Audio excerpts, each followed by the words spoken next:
నేను చూడండి, నాకు ఆరోపణలు అన్నది నేను డి నుంచి నాకు అది వస్తానే ఉన్నాయి. ఏం చేయాలి దాని గురించి? అంటే కేవలం జనసేనని డౌన్ చేయాలి అని ఇటువంటి ఆరోపణలు మిమ్మల్ని దింపుతున్నారని భావించవచ్చా? సార్, జనసేనని డౌన్ చేయటం అనేది అసలు అది ఎవరి వల్ల కాదు. గుర్తుపెట్టుకోండి, జనసేన పవన్ కళ్యాణ్ గారు ఓకే ఎన్ని రోజులు ఉంటారో కళ్యాణ్ గారు ఆయన పెద్ద భవిష్యత్తు ఉంటది. అండ్ అలాగే పెద్ద ఆయుష్ ఉండాలి. దాని తర్వాత ఆ జెండా నెక్స్ట్ పట్టుకునేది రామ్ చరణ్ గారు. ఓకే, జనసేన జెండా. ఓకే, జనసేనలో ఒక కీలక నేతగా ఎదిగారు నెల్లూరు నుంచి, అది కూడా మా అందరికి ఒక గర్వకారణం. అటువంటి మీ మీద ఇటువంటి ఆరోపణలు రావడం నిజంగా చూడండి, వాళ్ళకి ఇంకేం ఓటమి భయం పట్టుకుంది అందరికి. ఓకే, సో ఇంకా ఏం చేయాలో తెలియలా. ఓకే, పోనీ నా మీద ఓకే సరే, శ్రీకాంత్ గారి మీద కూడా పాపం పెట్టి చేస్తున్నారు. ఇప్పుడు నాది అసలు ఫస్ట్ ఆఫ్ ఆల్ నేనంటే ఫస్ట్ ఆఫ్ ఆల్ గుర్తుపెట్టుకోవాలండి, ఆమె ముస్లిం. నేను మందు అనేది కానీ ఇది అనేది నేను తాగను. ఓకే, ప్రాపర్ ముస్లిం అనే అతను ఎప్పుడు ఆల్కహాల్ ముట్టుకోడు. నిజం. ఓకే, సో నా లైఫ్ లో నేను మందు తాగలేదు, ఎప్పుడు తాగను. నా గొంతు మీద కత్తి పెట్టినా కూడా నేను చేస్తాను కానీ మందు అనేది నేను తాగను, అంటే ఆల్కహాల్ అనేది నేను తీసుకోను. అవును, మతం మీద మంచి విశ్వాసం ఉండే వ్యక్తిగా తెలుసు మా అందరికీ కూడా. యాజ్ ఎ ముస్లిం గా నేను తాగను. ఇంకా ఇండియన్ గా అంటారా, మనకు ఒక కల్చర్ ఉంది, ఇండియన్ కల్చర్. ఓకే, సో మన ఇండియన్ కల్చర్ లో ఇలాంటి రేవ్ పార్టీలు ఇలాంటివన్నీ ఏమి ఉండవు. ఓకే, రేపు జూన్ 4 తర్వాత నిజమైన పార్టీ అనేది ప్రతి ఇంట్లో ప్రతి కుటుంబంలో రేపు అందరు ఇళ్లలో జరుపుకుంటారు. అది పార్టీ. ప్రతి కుటుంబంలో ఒకే కూటమి గెలుస్తుంది, మనం పార్టీ చేసుకుంటున్నాం అంతే. నిజంగా మా అందరికి బాధాకరం. ఒక ముస్లిం అయి ఉండి మీరందరూను ఎక్కువగా నమాజ్ అని ఇట్లా తిరుగుతూ ఉంటారు, తెలుసు మా అందరికి. దానాలు చేస్తూ ఉంటారు, గుప్త దానాలు ఎన్నో చేశారు మీరు నెల్లూరులో కూడా. మీ మీద ఇలాంటి ఆరోపణలు రావడం నిజంగా బాధాకరం అనిపిస్తుంది. ఇప్పుడు ఏమంటారు, ఒక చిన్న పాత సామెతే కానీ చెప్తాను. పళ్ళున్న చెట్లకి రాళ్ళ దెబ్బలు అంటారు కదా, అంతే.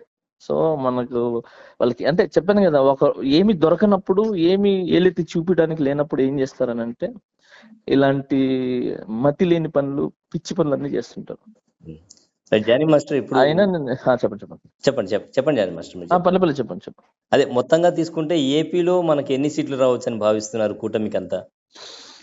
సార్, నేను ఇప్పుడు ఇవన్నీ మాట్లాడాను సార్ లైవ్ లో. ఏమంటారు, నేను ఒక ఇంటర్వ్యూ పెట్టి వాయిస్ లాగా పెడితే తెలియదు అనమాట, ఫేస్ లో ఎమోషన్స్, ఆ సంతోషం ఏం తెలియదు. సో డెఫినెట్లీ ఈ పర్టికులర్ వార్తనైతే మీరు ఖండిస్తున్నారు. అది లేదు కదా, నేనేం సార్, మీరే చెప్తారు కదా సార్.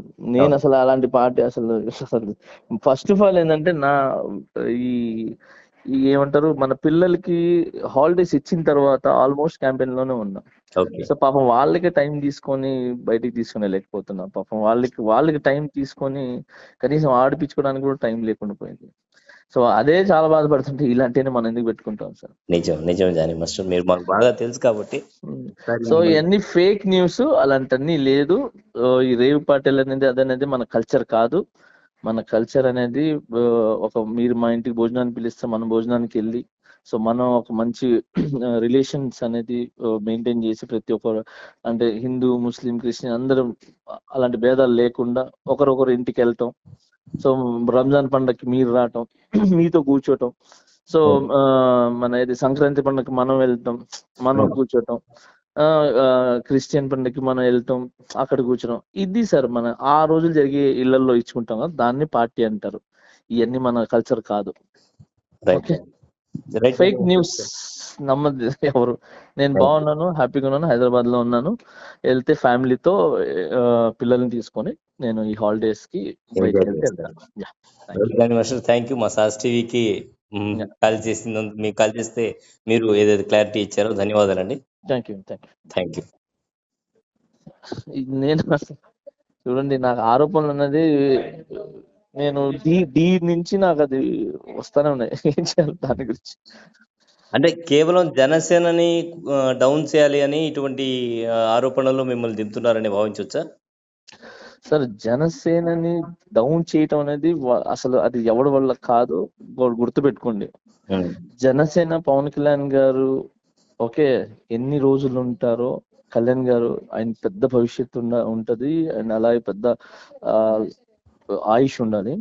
దాని తర్వాత ఆ జెండా నెక్స్ట్ పట్టుకునేది రామ్ చరణ్ గారు. ఓకే జనసేన జెండా అంటే ఓకే జనసేనలో ఒక కీలక నేతగా ఎదిగారు నెల్లూరు నుంచి, అది కూడా మా అందరికి ఒక గర్వకారణం. అటువంటి మీ మీద ఇటువంటి ఆరోపణలు రావడం నిజంగా చూడండి, వాళ్ళకి ఇంకేం ఓటమి భయం పట్టుకుంది అందరికి. ఓకే సో ఇంకా ఏం చేయాలో తెలియలా. ఓకే పోనీ నా మీద ఓకే సరే, శ్రీకాంత్ గారి మీద కూడా పాపం ఆయన పెట్టి చేస్తున్నారు. అవును. ఇప్పుడు నాది అసలు ఫస్ట్ ఆఫ్ ఆల్ నేనంటే ఫస్ట్ ఆఫ్ ఆల్ గుర్తుపెట్టుకోవాలండి, ఆమె ముస్లిం. నేను మందు అనేది కానీ ఇది అనేది నేను తాగను. ఓకే ప్రాపర్ ముస్లిం అనే అతను ఎప్పుడు ఆల్కహాల్ ముట్టుకోడు. నిజం.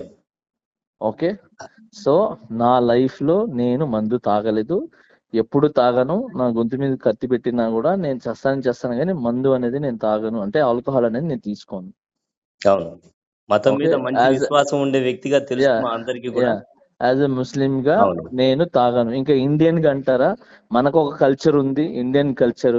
ఓకే సో మన ఇండియన్ కల్చర్ లో ఇలాంటి రేవ్ పార్టీలు ఇలాంటివన్నీ ఏమి ఉండవు.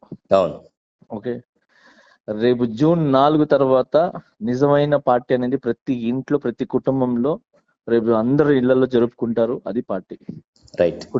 ప్రతి కుటుంబంలో ఓకే కూటమి గెలుస్తుంది, మనం పార్టీ చేసుకుంటున్నాం అంతే. నిజంగా అదే మా అందరికీ బాధాకరం. ఒక ముస్లిం అయి ఉండి మీరు అందులోనూ ఎక్కువగా నమాజ్ అని ఇట్లా తిరుగుతూ ఉంటారు, తెలుసు మా అందరికి. దానాలు చేస్తూ ఉంటారు, గుప్త దానాలు ఎన్నో చేశారు మీరు నెల్లూరులో కూడా. మీ మీద ఇలాంటి ఆరోపణలు రావడం నిజంగా బాధాకరం అనిపిస్తుంది. ఇప్పుడు ఏమంటారు, ఒక చిన్న పాత సామెతే కానీ చెప్తాను, పళ్ళున్న చెట్లకి రాళ్ళు దెబ్బలు అంటారు కదా, అంతే. సో మనకు వాళ్ళకి అంటే చెప్పాను కదా, ఏమి దొరకనప్పుడు, ఏమి ఏలెత్తి చూపించడానికి లేనప్పుడు ఏం చేస్తారని అంటే ఇలాంటి మతి లేని పనులు, పిచ్చి పనులు అన్ని చేస్తుంటారు. జానీ మాస్టర్ ఇప్పుడు చెప్పండి జానీ మాస్టర్. పల్లెపల్లి చెప్పండి. అదే మొత్తంగా తీసుకుంటే ఏపీలో మనకి ఎన్ని సీట్లు రావచ్చు అని భావిస్తున్నారు కూటమికి అంతా? సార్ నేను ఇప్పుడు ఇవన్నీ మాట్లాడాను సార్ లైవ్ లో. ఏమంటారు, నేను ఒక ఇంటర్వ్యూ పెట్టి వాయిస్ లాగా పెడితే తెలియదు అనమాట, ఫేస్ లో ఎమోషన్స్, ఆ సంతోషం ఏం తెలియదు. సో డెఫినెట్లీ ఈ పర్టికులర్ వార్తనైతే మీరు ఖండిస్తున్నారు. అది లేదు కదా, నేనేం సార్, మీరే చెప్తారు కదా సార్. నేను అసలు అలాంటి పార్టీ అసలు ఫస్ట్ ఆఫ్ ఆల్ ఏంటంటే ఈ ఏమంటారు, మన పిల్లలకి హాలిడేస్ ఇచ్చిన తర్వాత ఆల్మోస్ట్ క్యాంపెయిన్ లోనే ఉన్నా. సో పాపం వాళ్ళకి టైం తీసుకొని బయటికి తీసుకుని వెళ్ళకపోతున్నా. పాపం వాళ్ళకి టైం తీసుకొని కనీసం ఆడిపించుకోవడానికి కూడా టైం లేకుండా పోయింది. సో అదే చాలా బాధపడుతుంటే ఇలాంటివి మనం ఎందుకు పెట్టుకుంటాం సార్? నిజం జానీ మాస్టర్, మీరు మాకు బాగా తెలుసు కాబట్టి. సో ఇవన్నీ ఫేక్ న్యూస్, అలాంటివన్నీ లేదు. ఈ రేవ్ పార్టీలు అనేది అదనేది మన కల్చర్ కాదు.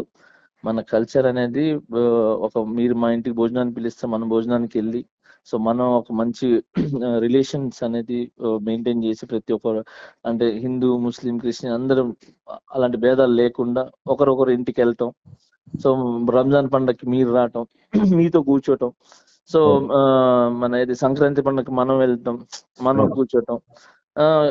క్రిస్టియన్ పండగకి మనం వెళ్తాం, అక్కడ కూర్చోడం. ఇది సార్ మన ఆ రోజులు జరిగే ఇళ్లలో ఇచ్చుకుంటాం కదా, దాన్ని పార్టీ అంటారు. ఇవన్నీ మన కల్చర్ కాదు. ఫేక్ న్యూస్ నమ్మద్దు ఎవరు.